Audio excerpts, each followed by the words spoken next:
It's fun. It's funny what you were saying about children being. I'm a nanny, and I am so present when I'm with those kids. They're very young. But the minute I walk out that door and I'm in my car, it's a whole, So I feel like, is that because that practice of being present with them really isn't authentic, that I don't carry it into my life? I feel like I practice it 35 hours a week with them.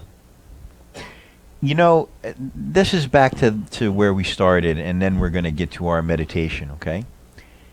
Is that you oscillate in and out. Such a perfect segue for me to wrap it up, right?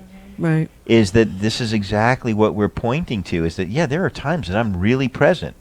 And then there are times that I just can't get present. I can see my mind running on autopilot, and I know that what's happening and what I'm even doing sometimes, and I just can't control it. In those moments, just be present to not being in control. Just be present to that. And that may break it. You know what I mean? If so, you get out from the kids, right? And you get in the car, and the mind starts beating the drum.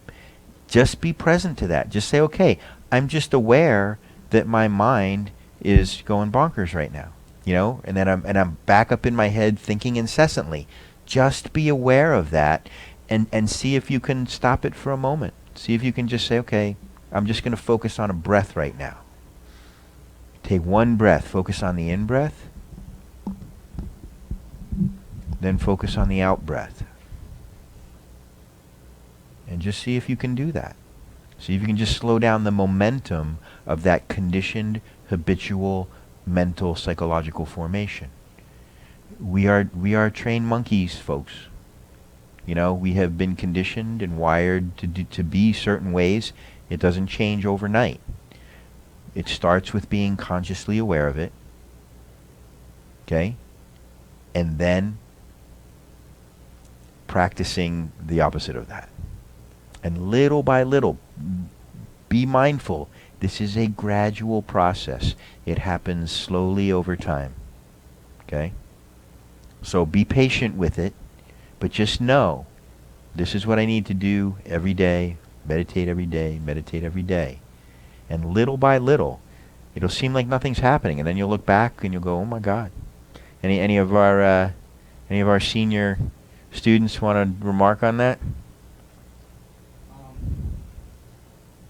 Microphone, please.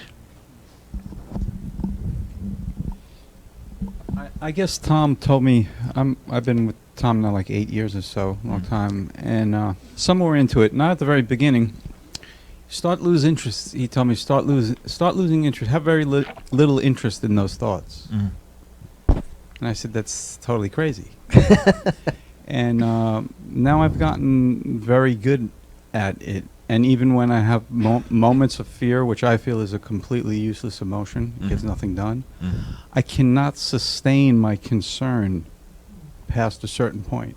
It will just drop off. Yep. Doesn't mean I don't know it's there. It's there, and I may have to tend to it and what it demands of me. But I have no interest in, if I tried to continue fear at peak levels, can't do it anymore. There you go. Doesn't happen. Awesome. I got rewired. Yep. Very good. On that note,